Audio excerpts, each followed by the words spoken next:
Hi everyone, my name's Grace-Thode and we're coming to you today from the beautiful Aotearoa, New Zealand. And I'm really privileged to have a dear friend of ours, Veda Austin here.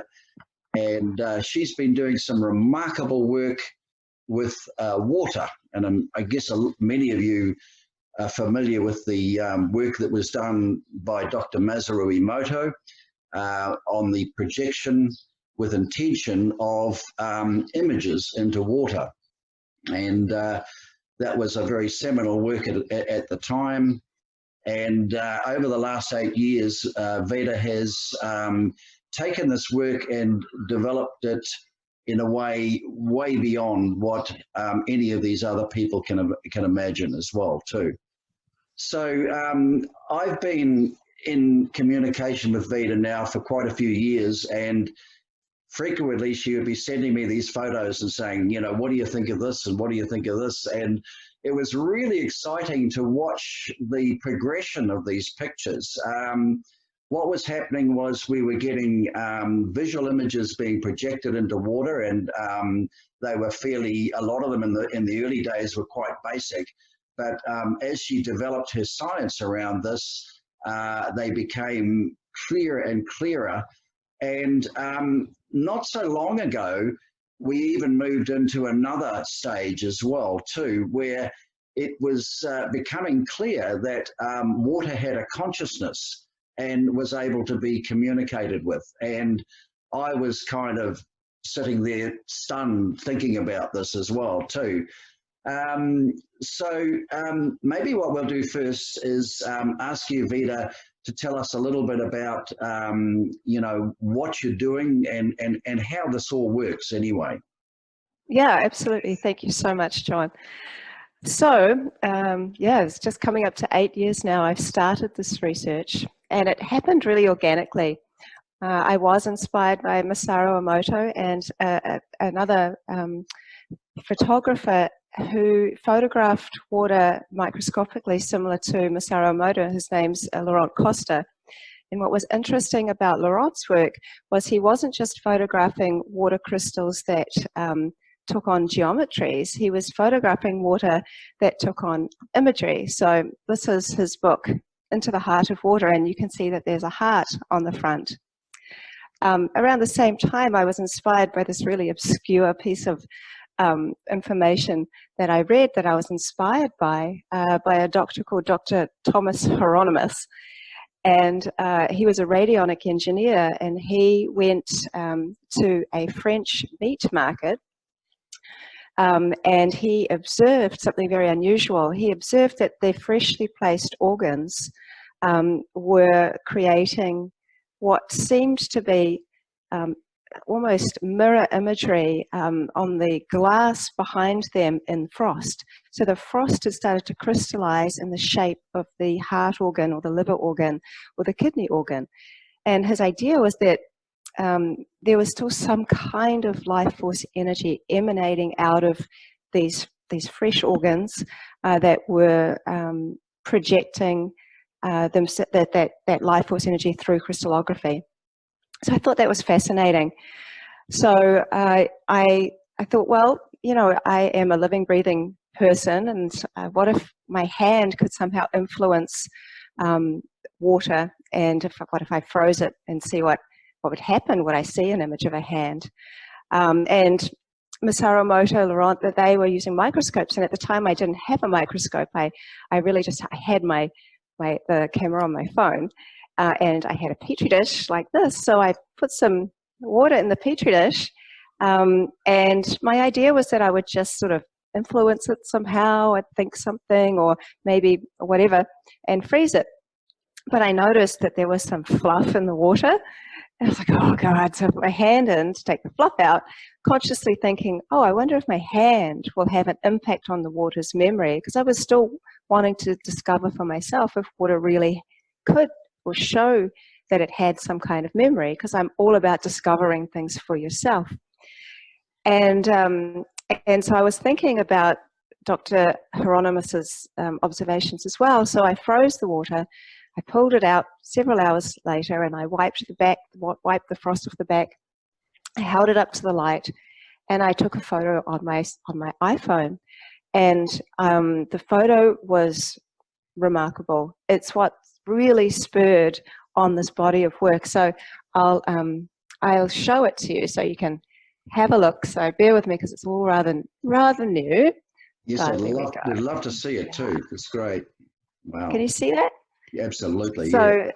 so this was the first image I ever saw, and so I thought, oh my God, and maybe it's a total fluke. So although I asked my son, I said, what does this picture look like? He said, Mum, it's a hand. I'm like, it is. It really is a hand, isn't it? Mm. So then I went down to the beach, and I got some seawater, and I put a tiny little bit of that in this petri dish and froze it, and I got this image of the fish, and you can see the tail and the outline and the fins and the eye.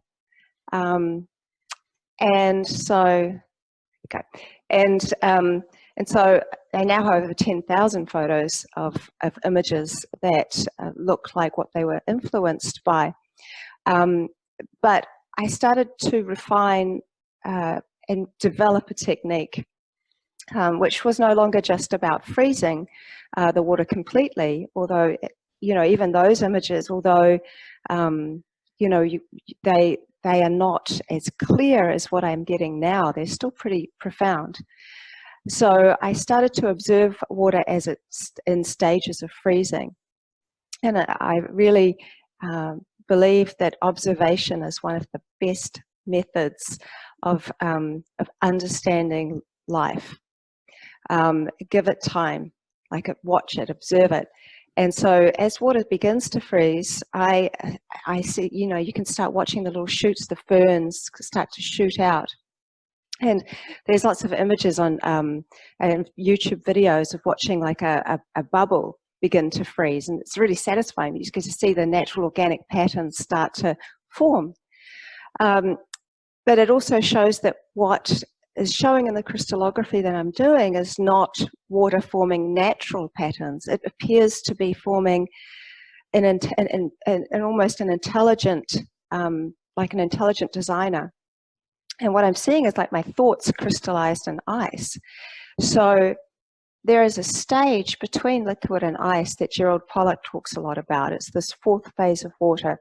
It's the stage where water is more of a plasma. It's the kind of water inside of our cells as well. And so that's where the creation part seems to happen. So when water is a liquid crystal, for example, inside our body, the water within us is a liquid crystal because we're not fresh water, we're salt water. Salt is a crystal. It stores information too. So the quartz crystals in all our technology is what store and hold information. So I have a theory that it's because of the salt in our body that helps to store our cellular memory. It's extremely important. If you took all the salt out of your body, you'd be dead within 48 hours. So the water and the salt are like beautifully married together, creating something very, very special. So the creation space seems to be there in those in-between stage. So I noticed that there were two types of water within the petri dish: informed water, which was naturally attracted to the bottom of the glass dish first, and then uninformed water, which kind of was still liquid for much longer.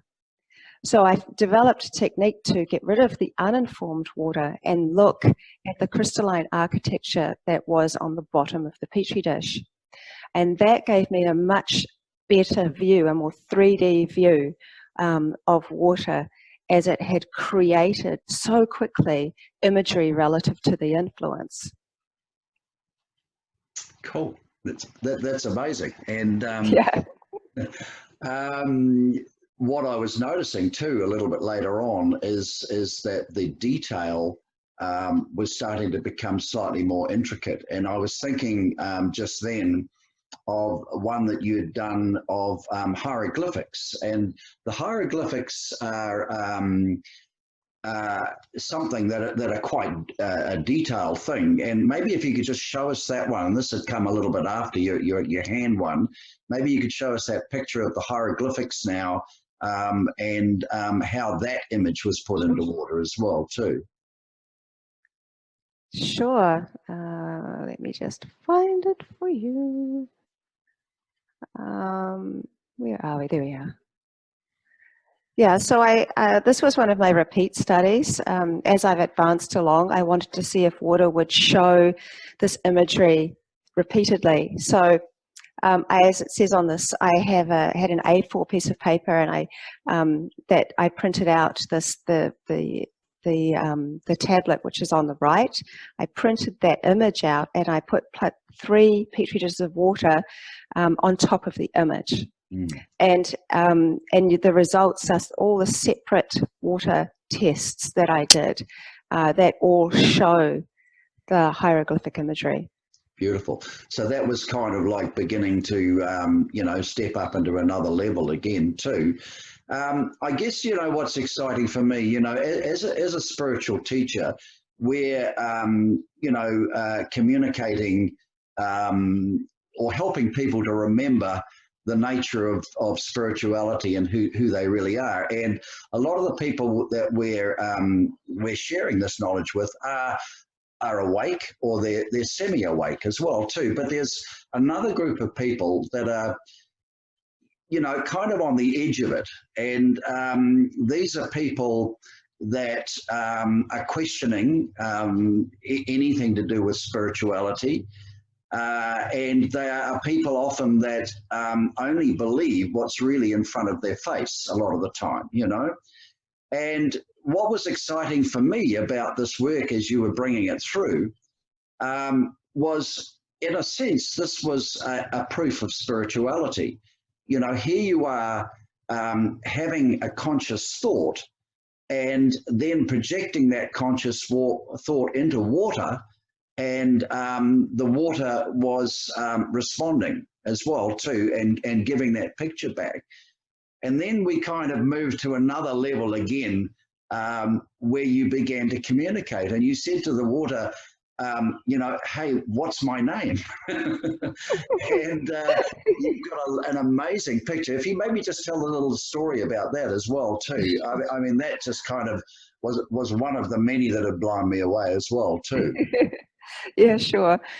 Well, for me, I'm right out on the edge anyway. But what I think is the nature of a true scientist is that they actually tell people about the phenomena. So it's not only geared towards a certain direction, and we're only going to show that with which is what people want to see. Because a lot of stuff in science doesn't always make sense, and water doesn't always make sense. It's got so many anomalous properties. So I have been observing phenomena. And also what I'm seeing is that there is it has an invisible antenna. It absorbs information. We see it. We see that it does that, and it's reflective. But it's also able to project itself somehow. That with what it was influenced by is able to be consciously, it seems consciously created on the surface of ice and imagery. And so that's where I started really thinking there's more to this. So I said, do you know who I am to the water? And I go into this with the wonderment of a child. I don't have an expectation of what's going to happen. I simply I'm just recording the phenomena. And so when saying that, I'll show you what it showed me. And here we go. I'll come out of here and this one. So my name is Veda Austin, and the image to the right is actually how I write my initials. I always link my initials together. The image to the left is what the ice showed me. And this was actually spurred on originally because I started out, I said hi. I just said it out loud. I didn't write it. I have all different ways of co-creating with water. I said I don't like the idea of saying that I'm experimenting, although most people would probably say that's what I was doing, because I tend to think about this body of water that we all are. By molecular count, we're 99% water. There are more water molecules in our body than there are stars in the Milky Way. This is an incredible, sophisticated water system within us. Our eye lens is 99% highly structured water. It's reflective. It's like this incredible liquid lens. We're only a cut away from leaking. We're only a bathroom break away from leaking. We're only an emotion away from leaking. We are liquid beings, really, in a meat suit. And even in the meat suit, that's all mostly water too. Yeah. So I said hi to the water, and in English, and in letters, I got hi. And then I did it again. And it gave me another hi, except this time there was a little heart on top of the I. And I'm like, and that's what then made me say, do you know who I am? Yeah. And then I got this VA, and I mean, it kind of can be a little freaky because we're so used to seeing then thinking of water as separate to us. Yeah. Yeah. That was the moment that I really thought, hey, this is like being in the presence of an entity, you know, a person, an energy, a consciousness. And it really changed my perception from where, you know, I wasn't really conscious of it in that way, where then every time I go to the ocean now, I'm addressing the ocean and I'm talking to the ocean because I see it as an energy. I mean, I've always had that with birds and animals, but not so much with water. And now I have that with water as well too. And that was a real transitioning point for me too. Yeah, a beautiful thing. Well, my friend Moses Hackman, he says something very profound, and I think it's beautiful. He said, water is the glove on the hand of consciousness. That's beautiful. And, you know, I do consider that if you think there's no life without water, and water is in all living things, whether it's in eggs or amniotic fluid or the jelly that frogs kind of born in, all these different kinds of things. Every living entity is born into, is not born into, but kind of created into water. So life starts in water. It still starts in water, always starts in water. And so that's a very powerful thing to remember, that love, I mean, you know, whenever I think of water, sometimes I just say love. It just kind of comes out because I always think of them together. But really, water is the lifeblood, not only of the planet, but of us. It's the unifying force that unites all life together. It doesn't know color, you know, it doesn't know race and religion or any of these things that separate us. It's the thing that unites us all together. That's what I love. And even though we don't see it in the air, the water is evaporated. It's everywhere around us. We are literally walking in it all the time.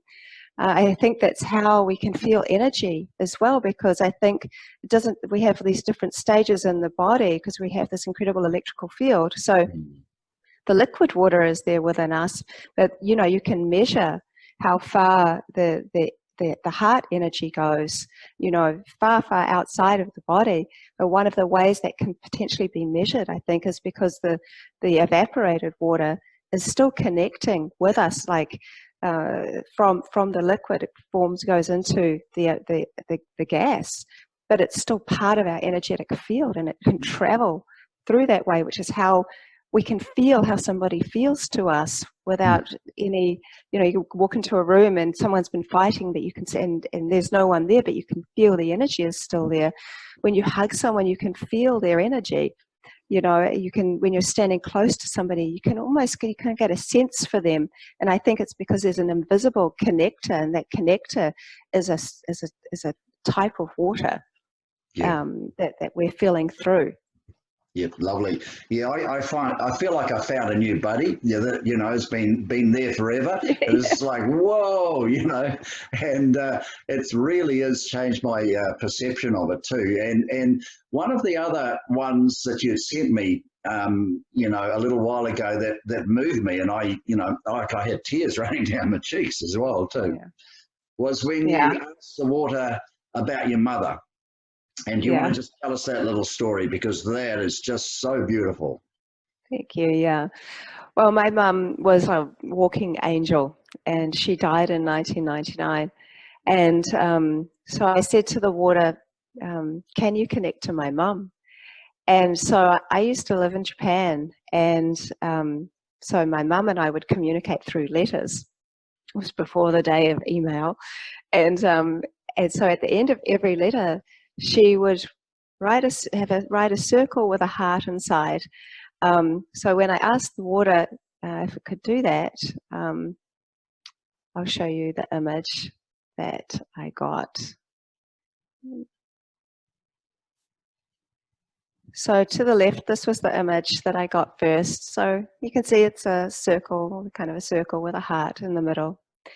And then a year later, I did that again, and I asked, can you connect with my mum again? And I got a very similar image. So I say at the bottom of this, as you can imagine, these photos touched me deeply and suggest that water is a connecting force well beyond what we could ever imagine. Exactly. Yeah. And Yeah. sorry, Sorry. That takes us into the realm of spirit as well too, as a direct conduit to spirit as well too, and that's a beautiful thing. Well, yeah, I was going to just expand upon, the thing that you were saying about water as a living being. Back in the day, we would refer to water as the waters as in the body of water, as in it being like a body. I mean, it's not a coincidence that, that there's terms relating to our body within water. So we say the body of water. The river bank stores things, holds things. It's like a memory bank. And so we can start thinking about ways in which words have affected the way in which we've perceived water as well. I think you start looking through it, it's like I can feel it in my waters. There's lots of words which we relate to ourselves with water. So I think that water truly does have, there is an awareness. I think that the old people in ancient ways would say that upon death, water was the informed water, the water that stored the information of the person, the memories of the person, the essence, the spirit, the soul, the subtle body of the person, would change from being in the liquid form and would actually leave the body through evaporation. And the salts would remain behind. So when a person is cremated, all the ashes are actually salts that are left behind. And it's the water that leaves. And when water cools, I mean, when water becomes a gas, it becomes cool. And so when people feel spirit, they can feel that spirit as cold. So I'll correct myself. When a gas expands, it becomes cold. And the only experience we understand of water kind of evaporating as such and becoming a gas is usually through boiling. But I think there are lots of different stages yet of water that we haven't discovered yet. We've discovered officially kind of 4, liquid, solid, gas, and gel. But I think there are many other different types of stages, and I think that somehow the water leaves as a vibrational vapor. The soul, the spirit can leave that way. And those 2 things were revered as holy, salt and water in old times. Both of them, you can see, are kind of immortal. That you can make water, you can destroy its structure, you can pollute it, but it will always transform itself back and be evaporated and come down again as a cycle. Salt becomes invisible when it merges with water, but when the water is evaporated, hello, there's the salt. So they're always kind of there. So I think that there's this wonderful marriage between the two. And I do think that water is consciousness. It has an awareness. I have always been interested in what different people believe, and different philosophies, different religions, different ancient beliefs. As I've begun to observe and study water, all of the answers that I've been looking for have started to be revealed, not just in my work in the crystallography, but by actually observing how water flows, how it moves, how it evaporates, how it forms into crystals again and comes down as rain and snowflakes. And we see this reincarnation happening all the time in front of us. And I find it very special and very powerful. So I'm like you, I look at water not as a resource, but as a relative. Yeah, exactly. And that's a lovely depiction of it, showing the cycle in that form as well, too. So thank you for that as well, too. I think also that Indigenous people have, for a long time, always felt that connection with water. And particularly here in New Zealand, the Maori, they have that perspective around water, and it's interesting that they have chosen to acknowledge some bodies of water, like the Whanganui River, as an entity in its own right as well, too. And I get that, when you understand what you're doing with water, now it's clear that not only is water consciousness, but it can be communicated with. Like, I mean, in a way that you might, ring up your parents or something like that too. It can be communicated with, and it can answer questions as well too. So that just blows me away. That's just amazing, and I love that.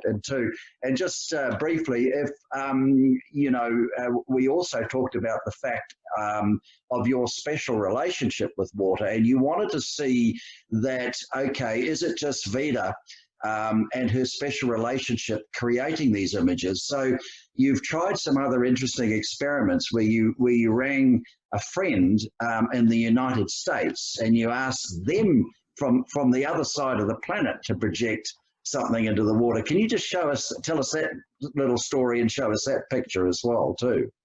Yeah, that's a fun story. So I have a friend in the States, and I said to her, because she's really interested in water and likes my work, and I said, look, can you send a thought, like, don't tell me what you're thinking, and send a thought into the Petri dish over here, and I'll freeze it and we'll see what happens. But she'd recently got married. I hadn't met her husband yet, and I don't really know too much about him. And he kind of came in and he was waving at me, and I was like, oh, let's make this super random.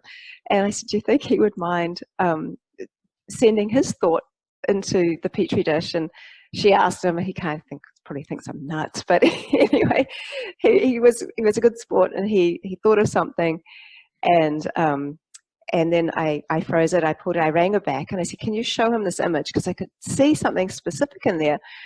And she showed it to him, and she said, oh, he thinks you're doing some voodoo on the water. And I'm like, what? Why? And she said, well, he's a hunter. And I'm telling you this because I'm a vegetarian, and there's no way I would ever think of what he thought. And he was thinking of catching a very specific bird. He was thinking of catching a pheasant. And that was his thought. He was thinking of going out hunting and catching a pheasant because he wanted her to cook pheasant for dinner. And so the image, you can see this hand. I'll share it with you.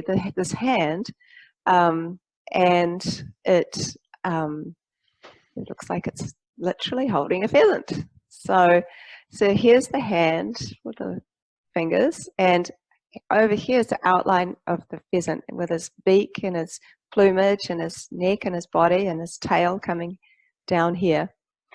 And yeah, it's very interesting that he was freaking out thinking that I did something, but actually he did that.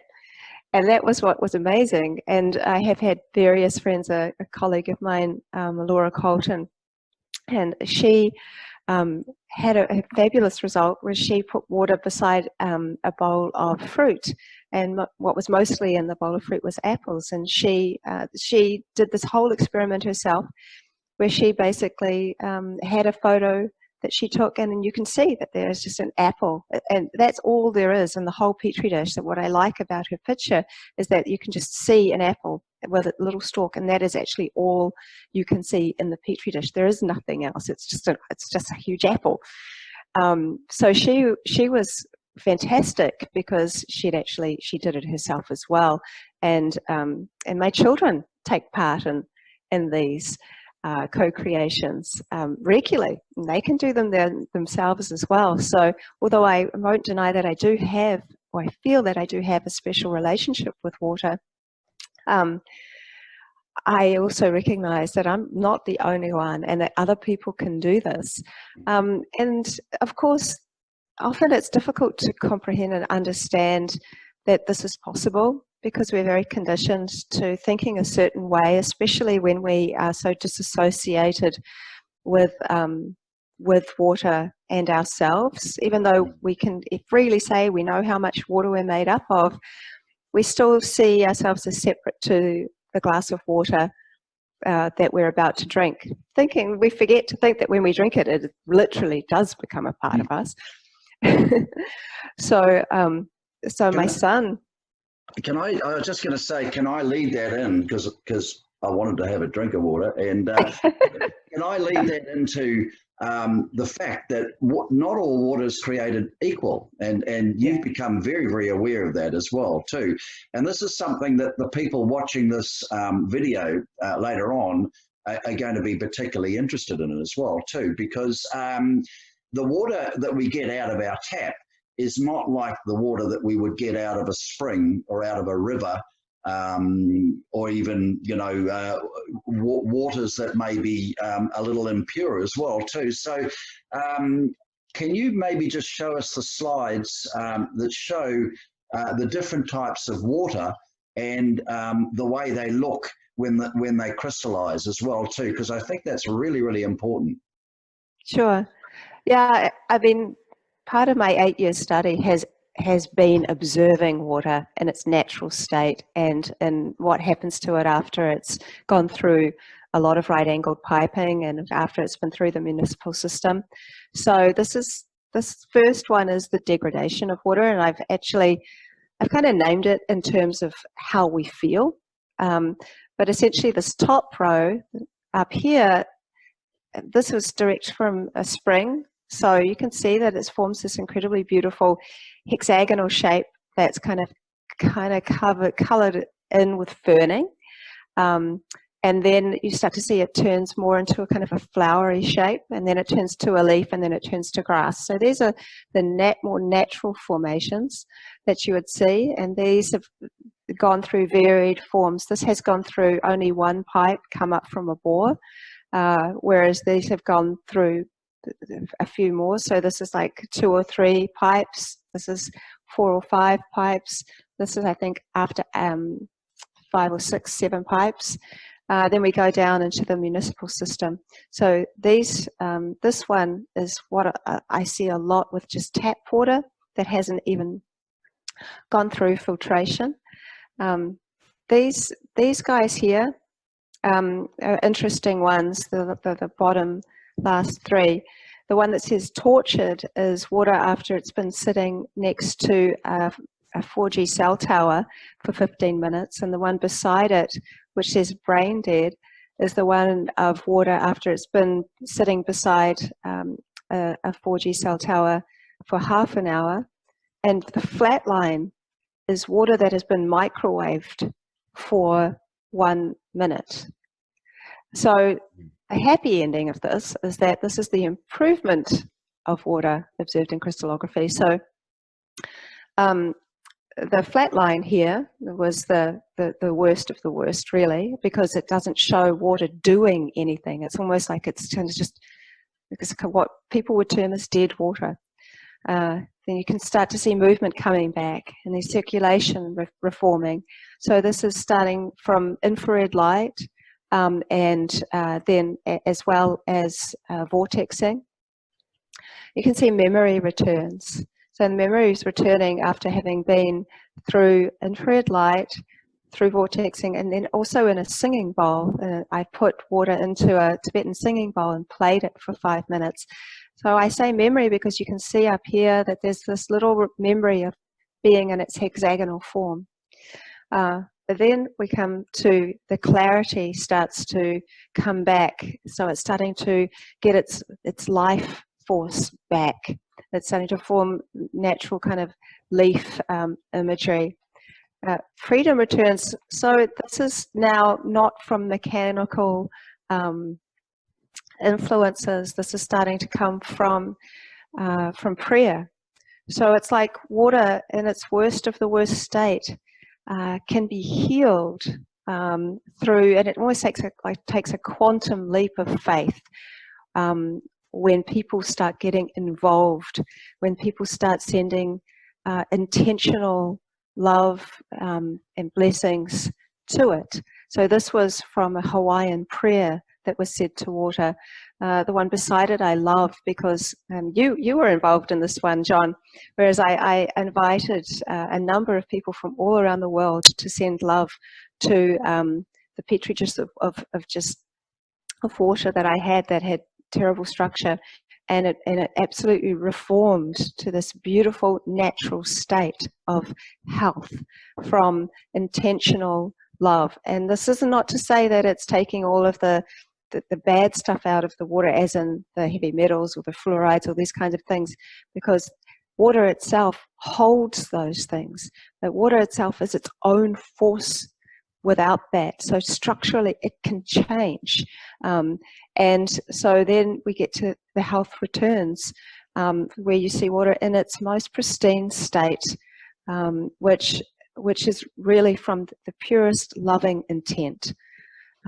So I'll come back here. So, this was really beautiful because you can see that water has a state of health like we do. And just as we feel most appreciated when we're seen and heard, I feel that that is relevant to water and to nature, just as it is to us. We're part of nature. You don't own nature, we're part of nature. We're natural beings. So, that's what I'm enjoying seeing in the crystallography, is that as water can heal, so can we, from feeling loved and appreciated, heard, and seen. So, in fact, the water that we drink is really quite important. What we drink and how we drink it as well, too. It makes a tremendous difference to our health as well. Yeah. Well, I mean, I really believe that how you feel about something affects your biology. So, for example, if you really, really don't want to be taking some medication and you just feel like it's just, and you're struggling to take it, oh God, I don't want to do this, there is already a resistance in the body. There's a resistance to that medication.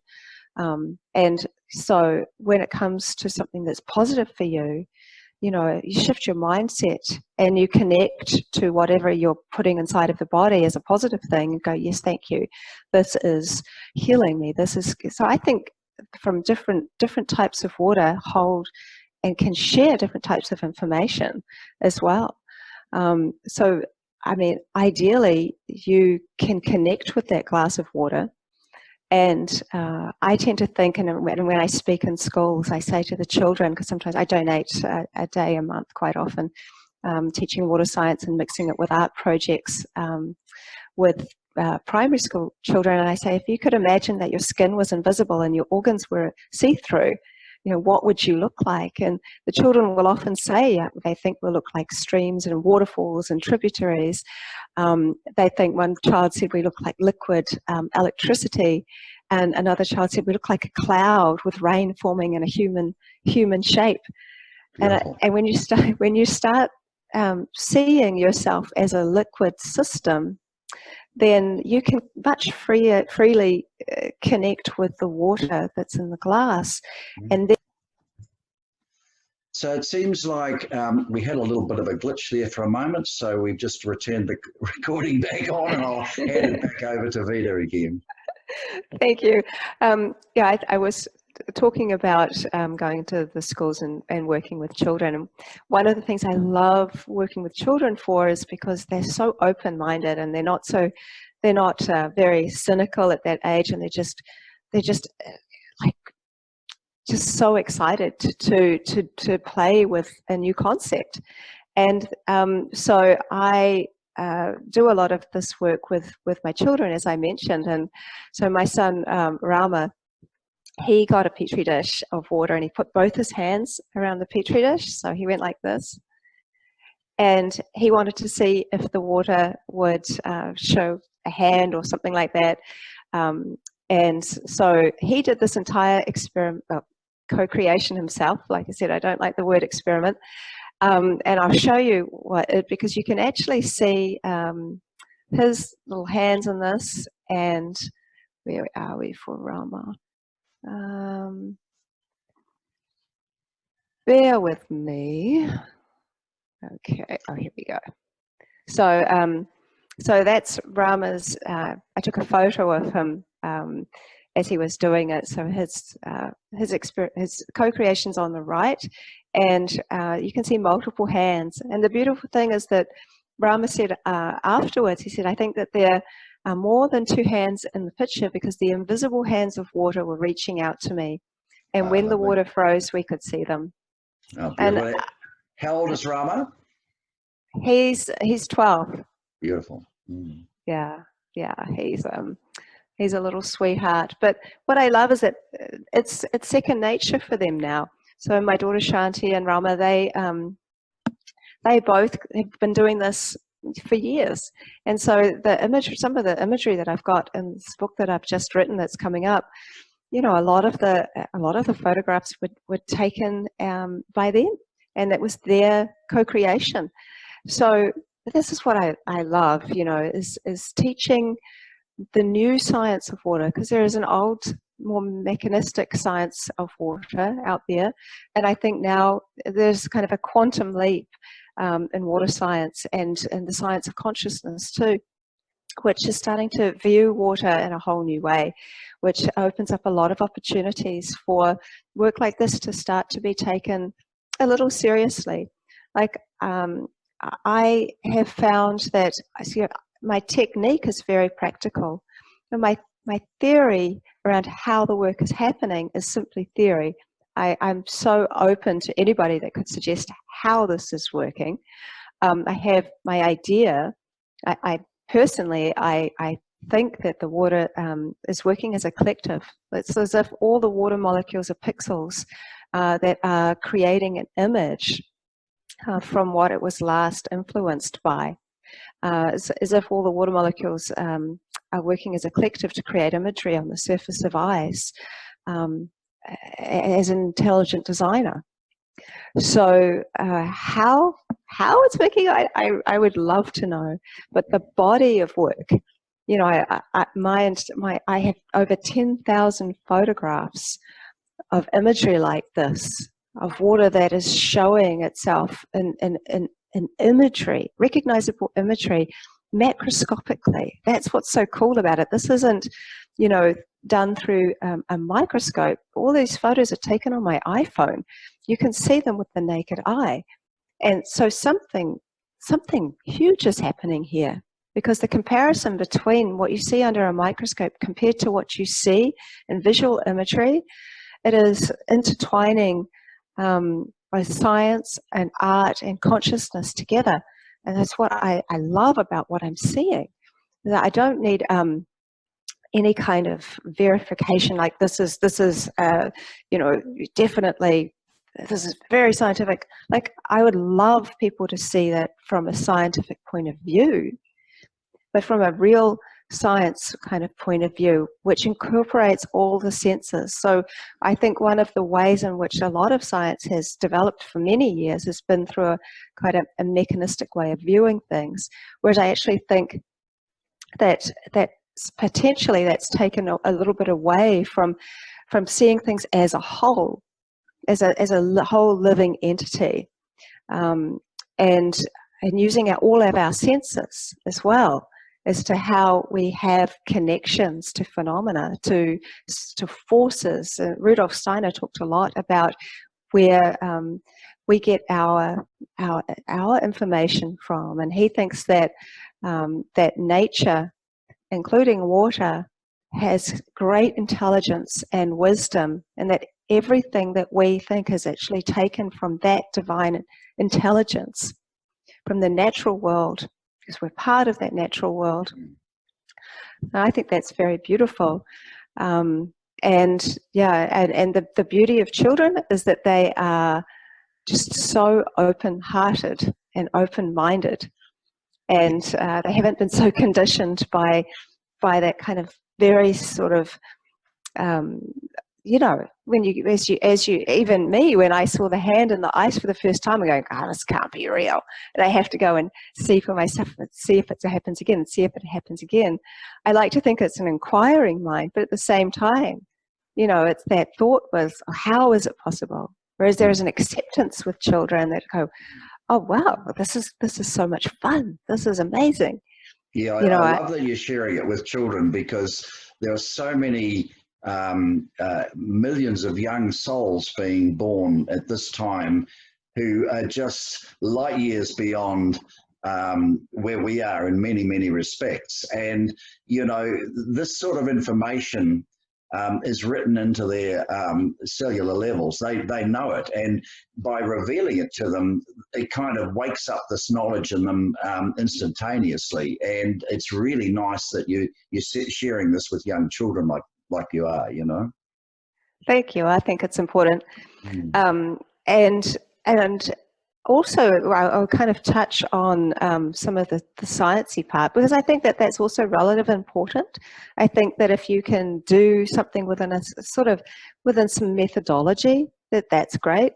So my friend Jerry Pollack, he actually suggested to me that I look at image recognition as something.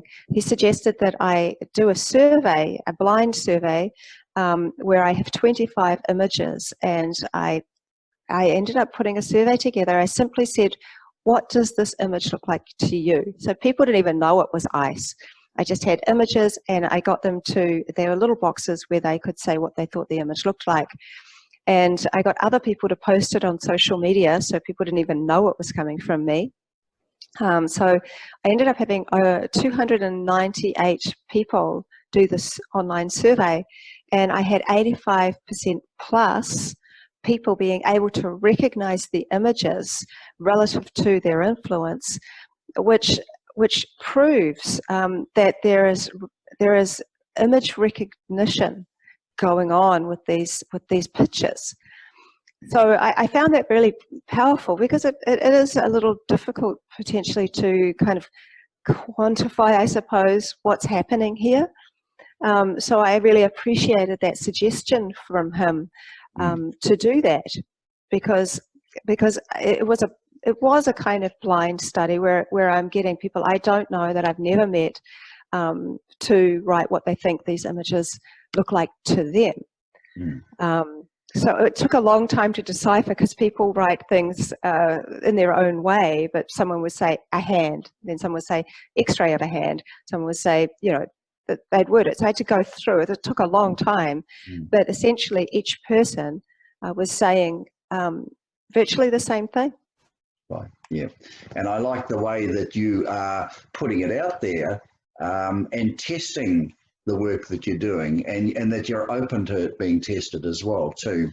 And this is, I think, really important with any study such as this as well too, that it is tested. And it's so nice that you're getting some very good positive results from it. And of course, this you're going to be putting all together in a new book that you've done. You've already done one book on this work, and now you are getting together another book that is showing many of these pictures that you've done over the last few years as well. Can you maybe tell us a little bit about this book and when you think it may be available for people? Yeah, I'm so excited. I mean, this has been such a long time coming.